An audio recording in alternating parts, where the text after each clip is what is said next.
Hi everyone, today I'm going to be talking to you a little bit about how we can prevent knee injuries from actually happening. With community sport coming back, particularly footy, soccer, netball, what we're hoping to not see is a high increase in knee injuries.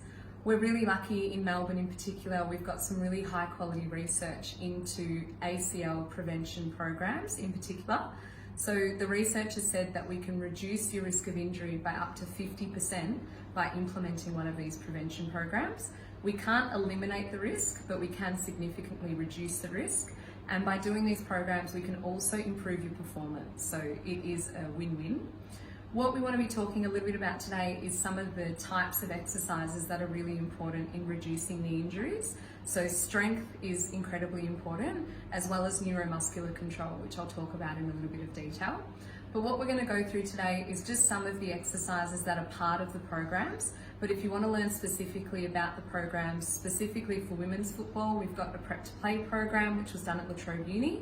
There's a FIFA program for soccer, and there's the netball knee program. So we're really lucky to have this high quality research which reduces your risk of injury, but I'll just talk through a few of the exercises.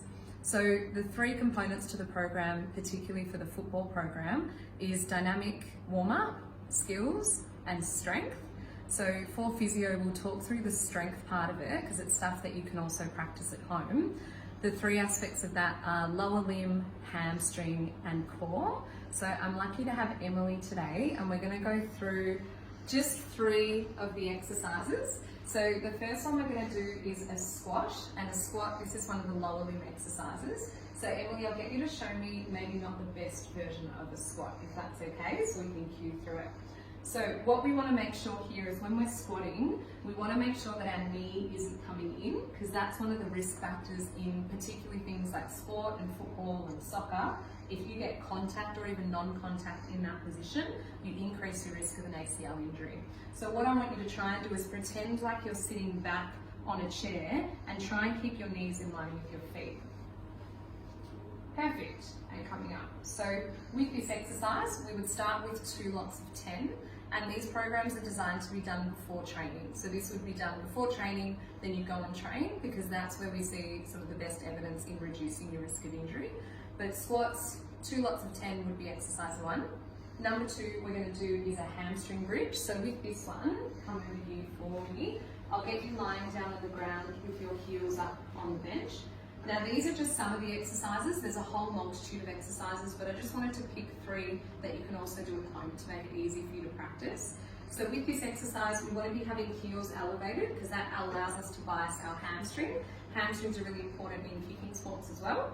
So what I want you to be doing here is you're going to be lifting your bottom up towards the ceiling for me and hold, beautiful, and then coming back down. So if you're at training and you're not going to have access to this, you can do this with a partner where I would hold Emily's heels and you're doing the same thing. So pushing up, hold, and coming back down. So again, with this exercise, we do 2 lots of 10 reps, and this one is called a hamstring bridge. And number 3, we have to tackle that third component of core. So come onto your side for me, Emily. We're going to do a side plank, but we'll start just being on your knees. So you want to be resting on your elbow, knees together. I might bring your knees just a touch further back this way. That's it. And you're going to be lifting your hips up and hold. And if you can challenge yourself, you can lift this knee up a little bit as well. Perfect. So with this one, we want to be holding this exercise for 30 to 40 seconds. We can't really fault her technique with this, which is good.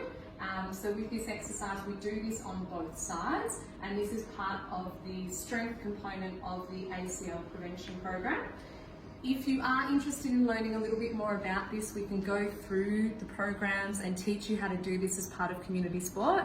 But as I said, it's really great because it has shown to reduce risk of injury by up to 50%, as well as improve performance. But it also reduces your risk of other injuries because aspects of the program are strength-based, so you can reduce your risk of hamstring injuries. There are some balance exercises that we can go through if you come into the clinic that helps with ankle sprains and a whole range of things. So if you're interested in learning more about it, come down to Physio Health and we can talk you through.